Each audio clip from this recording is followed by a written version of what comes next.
শিক্ষক হবলৈ মন কৰা প্ৰতিজন শিক্ষাৰ্থীক আৰু প্ৰতিজন ভিউৱাৰ্ছক এই ভিডিঅ'টোলৈ স্বাগতম জনাইছোঁ। হয়, আপুনি বাছি লৈছে শিক্ষকতা হিচাপে আৰু আপুনি এতিয়া ভাবিছে যে মোক এটা ডিগ্ৰী লাগিব, সেইটো হ'ল B.Ed ডিগ্ৰী। আপুনি বাছি লোৱা পদটো বা পজিশ্যনটো বা সন্মানটো বহুত বেছি ডাঙৰ। বাকী কোনো জব বা কোনো চাকৰিতকৈ এইটো কম বুলি ক'ব নোৱাৰা। চবতকৈ ডাঙৰ চাকৰি হ'ল এইটোৱে। কাৰণ মই কিয় ক'লোঁ, যেতিয়া আপুনি ক্লাছৰুমত সোমাই ষ্টুডেণ্টক সুধিব যে কাৰ এইম কি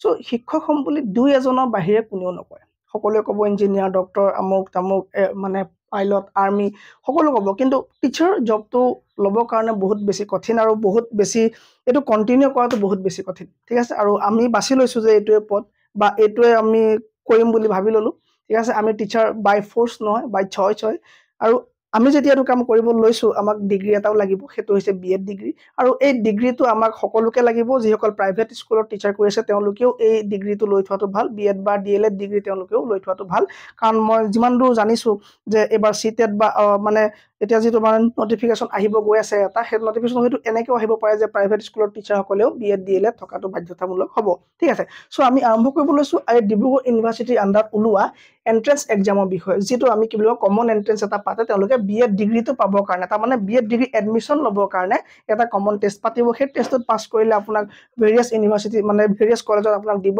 B.Ed কলেজত দিব, আপুনি ক'ত এডমিশ্যন ল'ব। তাৰ পৰা আপুনি কি পাৰিব, আপুনি তাত কোৰ্চটো কমপ্লিট কৰাৰ পাছত আপোনাৰ এক্সাম হ'ব, ফাইনেল এক্সাম পাছত আপুনি B.Ed ডিগ্ৰী পাব, তাৰ পৰা আপুনি এলিজিবল হৈ যাব। ঠিক আছে, চ' আমি চাম আজি এই এক্সামটোতনো কি ধৰণৰ চিলেবাছ থাকিব, কি পঢ়িব লাগিব আমি, ইয়াৰ টোটেল মাৰ্কছ কিমান হ'ব, কেইটা এক্সাম ইয়াত থাকিব, ইয়াৰ এক্সাম পেটাৰ্ণ কেনেকুৱা হ'ব, আৰু আমি কি কিতাপ পঢ়িব লাগিব, আৰু আমাৰ যদি কোৰ্চটো ল'ব খোজে আপুনি কেনেকৈ পাব বা তাত কি থাকিব, এই গোটেই কথাখিনি আমি আজি ক্লাছটোত আলোচনা কৰিম। খুব বেছি দীঘলীয়া নকৰোঁ, খুব কম সময়ৰ ভিতৰতে আমি আজি গোটেইখিনি কথা চাম। চ' ফাৰ্ষ্ট কথাটো হ'ল আমি গম পাব লাগিব যে এটা কমন টেষ্ট পাতিব, কমন এণ্ট্ৰেন্স এক্সাম পাতিব। কি পাতিব? এটা কমন এণ্ট্ৰেন্স এক্সাম পাতিব। ডান। এই কমন এণ্ট্ৰেন্স এক্সামত কি থাকিব? এই কমন এণ্ট্ৰেন্স এক্সামটোত আপোনাৰ 70 মাৰ্কছৰ পৰীক্ষা হ'ব, 70 মাৰ্কছৰ পৰীক্ষা হ'ব মেক্সিমাম। 30 মাৰ্কছ ক'ত থাকিব? On the basis of the percentage secured in the SSLC। আপুনি ডিগ্ৰী, মাষ্টাৰ ডিগ্ৰী আৰু হায়াৰ ছেকেণ্ডেৰী বা হাইস্কুল পৰীক্ষাত যিমান নম্বৰ পাইছিলে তাৰ পৰা আপোনাৰ 30 মাৰ্কছ তাৰ পৰা দিয়া হ'ব। ঠিক আছে, on the basis of the percentage, তাৰ আপোনাৰ পাৰ্চেণ্টেজ হিচাপত লোৱা হ'ব। মানে পাৰ্চেণ্টেজ কি ধৰণে যাব? 10%। ঠিক আছে, 10 of the percentage of marks secured in SSLC, HS bachelor degree or master degree examination shall be considered as career performance in each examination। হৈ যাব, মাত্ৰ আপোনাৰ কিমান হ'ব? 70 মাৰ্কছৰ আপোনাৰ কি হ'ব? পৰীক্ষা হ'ব। এই 70 মাৰ্কছৰ পৰীক্ষাত আপুনি জানিব লাগিব যে কেনেকৈ আপোনাক ইয়াৰ প্ৰচেছটো কি হ'ব, কেনেকৈ আপোনাক চিলেক্ট কৰিব। দ্য কেণ্ডিডেট এক second, the candidate who clear the B.Ed degree, আৰু B.Ed ডিগ্ৰী পোৱাৰ পাছত কি হ'ব, এই B.Ed ডিগ্ৰী পোৱাৰ পাছত shall have to apply for admission in to the institution. আপুনি এই এণ্ট্ৰেন্স এক্সামটো, ঠিক আছে, এতিয়া যিটো এক্সাম আপুনি দিব গৈ আছে ডিব্ৰুগড় ইউনিভাৰ্চিটিৰ আণ্ডাৰত, এইটো আপুনি যেতিয়া পাছ কৰিব তেতিয়া আপুনি এডমিশ্যন ল'বলৈ পাব। ঠিক আছে, কোৰ্চটোত আপুনি এই B.Ed কোৰ্চটো আপুনি এডমিশ্যনৰ কাৰণে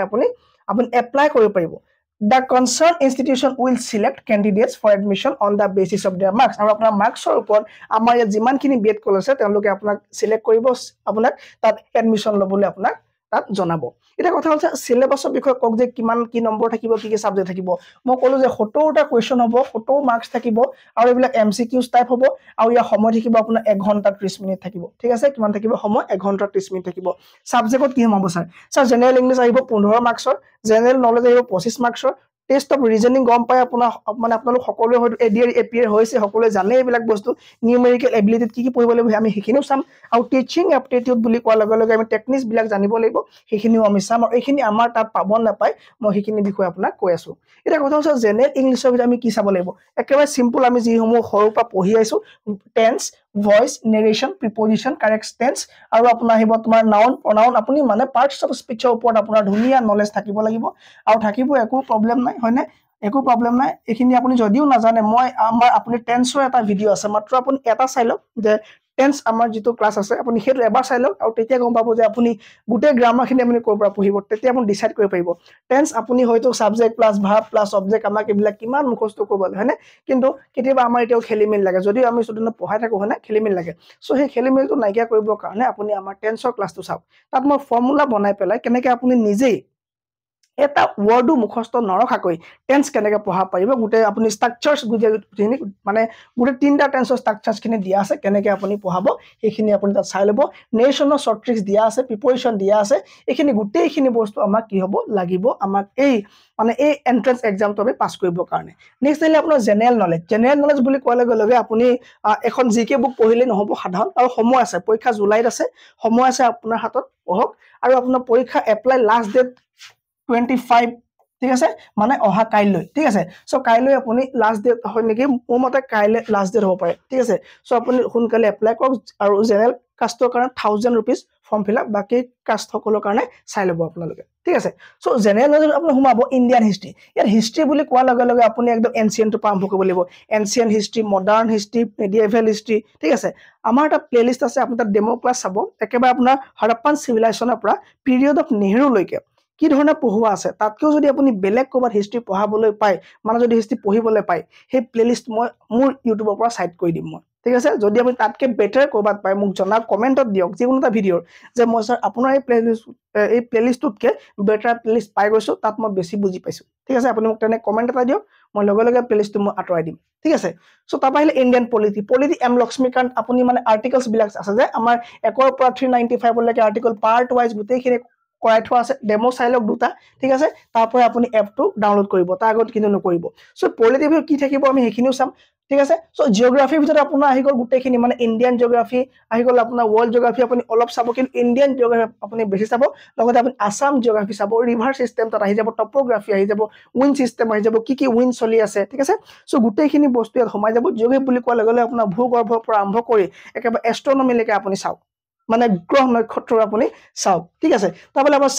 সায়েন্স আপুনি বেছি পঢ়া দৰকাৰ নাই 10 9 8 to 10 লৈকে আপুনি সায়েন্স চাওক হৈ যাব যেনে আপোনাৰ বায়োলজি পাৰ্টটো চাওক কেমিষ্ট্ৰি আৰু ফিজিক্স চাওক সো তিনটা পাৰ্ট আপোনাৰ যিবোৰ ইউনিট হয় ইউনিট এণ্ড ডাইমেনশ্যন আপুনি সেইখিনি চাওক আৰু বায়োলজিৰ কাৰণে আপুনি 8 9 10 ৰ বায়োলজি চাওক ধুনীয়াকৈ আপোনাৰ কাৰণে হৈ যাব হৰমন কি বস্তু ক'ত আপোনাৰ কি গ্লেন্ড পোৱা যায় ঠিক আছে কি মাংসপেশী কি বস্তু ঠিক আছে ফটোচিনথেসিস কি হয় তো এইখিনি আপুনি চাওক গোটেইখিনি বস্তু চাওক সেল বিলাকৰ বিষয়ে চাওক সেলৰ পাৰ্ট বিলাক চাওক মাইটকন্ড্ৰিয়া বিষয়ে চাওক তাৰ মানে আপুনি ওভাৰঅল গোটেই বস্তুখিনি চাব লাগিব আৰু ইয়াৰ কাৰণে নোটছ মই ৰেডি কৰি দিম একো চিন্তা কৰিব নালাগে আপোনাৰ টপিক ওয়াইজ নোটছ মই ৰেডি কৰি মই আপলোড কৰি দিম অসমীয়া আৰু ইংৰাজী দুইটা মাধ্যমত একো চিন্তা কৰাৰ কাৰণ নাই ঠিক আছে ষ্টেটিক জিকে মানে হ'ল তোমাৰ তাজমহল ক'ত অৱস্থিত এটা আছে কাৰেণ্ট এফেয়াৰ আৰু ষ্টেটিক জিকে সো কাৰেণ্ট এফেয়াৰ হ'ল আপোনাৰ একদম চেঞ্জিং সো এতিয়া বৰ্তমান কি চলি আছে বৰ্তমান গভৰ্ণৰ কোন বৰ্তমান সুপ্ৰিম কোৰ্টৰ জাজ কোন মানে চিফ জাস্টিস কোন আপুনি কমেন্টত মোক দিয়ক ঠিক আছে সো এইবিলাক ধৰণৰ হ'ল আপোনাৰ কাৰেণ্ট এফেয়াৰ ষ্টেটিক জিকে হ'ল আপোনাৰ বৰ্তমান তাজমহল ক'ত আছে কি কথা এই ধৰণৰ যিবিলাক সলনি নহয় ঠিক আছে এই ষ্টেটিক জিকে ভিতৰত আকৌ আপোনাৰ শৰাইঘাটৰ যুদ্ধ হোমোৱাৰ চান্স আছে তাৰ মানে যিটো হিষ্ট্ৰী বস্তু আপোনাৰ হেতু ষ্টেটিক জিকেটো হোমোৱাৰ চান্স আছে তাৰ মানে সো ষ্টেটিক জিকে মানে হিষ্ট্ৰী পাৰ্টৰ পৰা হয়তো কোৱেশ্চনছ বেছি আহাৰ চান্সেছ আছে সো এটা পাৰ্ট আমি এই ধৰণে চাম নেক্সট আহিলে আপোনাৰ ৰিজনিং আৰু ৰিজনিং কাৰণে আপোনাৰ প্ৰবলেম নাই কাৰণ আপুনি এডিআৰ কাৰণে গোটেইখিনি ওভাৰঅল আপুনি প্ৰিপাৰেচন কৰি আছে যদিও নাই কৰে একো প্ৰবলেম নাই ইয়াত আপুনি ব্লাড ৰিলেশ্যন পঢ়িব সম্পৰ্ক যে আমুক আমাৰ কি হ'ব বা মোৰ কি হ'ব ঠিক আছে বা মোৰ দেউতাৰ খুৰাকৰ জীয়েক মোৰ কি হ'ব মানে এইবিলাক ধৰণৰ যিবিলাক প্ৰশ্ন থাকিব ব্লাড ৰিলেশ্যন আমি কৰিম তাত আৰু আহি গ'ল আপোনাৰ এলফা নিউমেৰিক যিবিলাক সিৰিজ হ'ব আপুনি গম পাইছে যে সিৰিজ বিলাক থাকিব দুটা সিৰিজ দিয়া থাকিব তাৰ এটাত আপোনাৰ একো দিয়া থাকিব এই মানে আপোনাৰ সুধিব যে এইটো কি হ'ব ঠিক আছে আমি হেবু কৰিব লাগিব তাৰ পাইব ৰিজনিং এনালজিস দেন আহিলে ক্লক টাইম ঠিক আছে মানে সময় আপোনাৰ আছে আপোনাৰ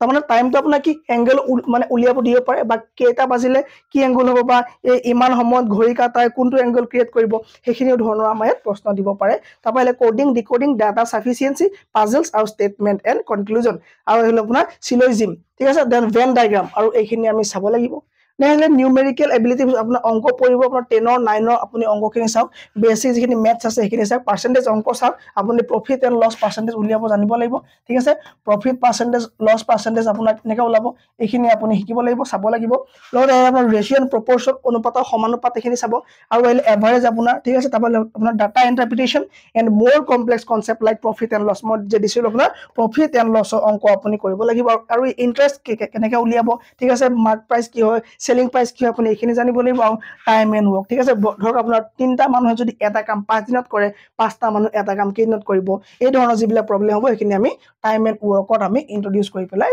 গোটেই বস্তুখিনি কৰিম নেক্সট আহিলে আপোনাৰ কাৰণে এটা নতুন টপিক যেটো আপুনি হয়তো আগতে প্ৰিপেয়াৰ কৰা নাই যদি আপুনি আসাম টেট বা সি টেট এপিয়াৰ হোৱা নাই বা এই ধৰণৰ কোনো এন্ট্ৰেন্স এক্সাম দিয়া নাই তেতিয়া আপোনাৰ কাৰণে টপিকটো নতুন হ'ব আৰু চিন্তা কৰিব নালাগে আমাৰ এইখিনি ওপৰত ক্লাস মানে দি থোৱা আছে আৰু এতিয়াও আমি ইয়াৰ কাৰণে ক্লাস কৰিম কাৰণ নতুন কোৰ্সটো যেতিয়া আমি ইয়াত এৰিছো তো আপোনাৰ কাৰণে সময় আছে আপুনি কোৰ্সটো ল'ব খুব কম প্ৰাইস এটা ৰাখিম ঠিক আছে সাবজেক্ট কি পাব ইয়াত আপুনি পাব কারেন্ট ইন্ডিয়ান এডুকেশন সিস্টেমটো কি চলি আছে কি পলিসি মানে দিয়া হৈছে ন্যাশনাল এডুকেশন পলিসি 2020 ৰ মতে কি হ'ব সো এই ন্যাশনাল পলিসি অফ এডুকেশনৰ 2020 ৰ এটা ভিডিও দিয়া আছে আপুনি তাত কৈ চাওক যে কি বস্তু পায় পঢ়িবলৈ ঠিক আছে তেতিয়া আপুনি গম পাব যে আমি কি ধৰণে মানে পঢ়িব লাগিব তাপাইলে universalization of elementary education right to education তো শিক্ষাৰ অধিকাৰ বিষয় আমি গম পাব লাগিব সৰ্বশিক্ষা অভিযানৰ কি হয় আপোনাৰ তাৰ মানে মটো কি হয় তাত কেনে কামবোৰ কৰে হেবু চাম আমি সেকেন্ডাৰী এডুকেশন ৰাষ্ট্ৰীয় মাধ্যমিক শিক্ষা পৰিষদ বা অভিযানত কি আছে হেখিনি চাম মেথড অফ টিচিং তো শিক্ষকে সো আপুনি শিক্ষক হ'বলৈ গৈ আছে সো আপুনি জানিব লাগিব যে আপুনি কি মেথড এপ্লাই কৰিব লাগিব টিচিংৰ কাৰণে হেখিনি আমি চাব লাগিব আৰু ইভালুয়েশন সিস্টেম কেনেকুৱা হয় ফ্যাক্টৰ এফেক্টিং টিচিংৰ লগত কিবিলাক ফ্যাক্টৰ এফেক্ট কৰিব লাৰ্নাৰ্স ক্যাৰেক্টাৰিস্টিক্স কেনেকুৱা হ'ব লাগিব লাৰ্নাৰজন কেনেকৈ প্ৰেজেন্ট থাকিব লাগিব মানে আপোনাৰ ৰুমত ঠিক আছে আপুনি যেতিয়া শিক্ষা দান কৰি থাকিব কি পলিসি আপুনি এপ্লাই কৰিব শিক্ষা আপুনি কেনেকৈ দান কৰিব আপুনি এই টিচিং মেথড আপুনি গম পাব লাগিব ঠিক আছে টিচিং এইডছ বিলা গম পাব লাগিব আপুনি কি ধৰণে এপ্লাই কৰিব কমিউনিকেশন আপোনাৰ কেনেকুৱা হ'ব লাগিব ইভালুয়েশন অফ এসেসমেন্ট আপুনি কি ধৰণে কৰিব এসে কি হয় সামেটিভ এসেসমেন্ট কি হয় ফৰ্মেটিভ এসেসমেন্ট কি হয় এখিনি আপুনি তাত গম পাব তেতিয়া ক্লাসৰুম ম্যানেজমেন্ট আপুনি কেনে কৰিব ঠিক আছে ধৰিলক মানে বহুত ডাইভাৰ্সিটি মানে বিভিন্ন জাতি জনগোষ্ঠী ভাষাৰ কোৱা মানে শিক্ষাৰ্থী আমাৰ ক্লাসৰুমত আছে সো তেতিয়া আপুনি কোনটো মেথডত শিক্ষাদান কৰিব তো হেখিনি আপুনি জানিব লাগিব ঠিক আছে টেকনলজি আপুনি কি ইউজ কৰিব পেডাগজি অলসো নিডেড আপুনি পেডাগজি মানে শিক্ষণ যিখিনি আমাৰ মানে শিক্ষা বিজ্ঞানৰ যিবোৰ নীতি নিয়ম যেনে আপোনাৰ পেভলভ থিওৰি হৈ গল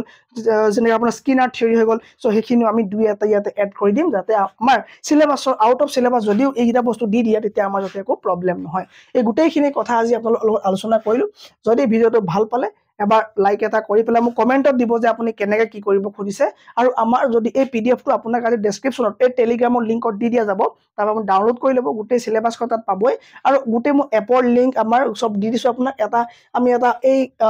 এই বিএড এন্ট্ৰেন্সৰ কাৰণে এটা WhatsApp গ্ৰুপো ক্ৰিয়েট কৰিছো এই গ্ৰুপটো আপুনি এড হৈ ল'ব এই গ্ৰুপটো ঠিক আছে তাত আপুনি ফাৰ্দাৰ নটিফিকেশনছ লগতে পিডিএফ সমূহ তাত পাই থাকিব ঠিক আছে আৰু আপুনি কোৰ্সটো যদি বাই কৰিম বুলি খুজে আজি সন্ধিয়া আপুনি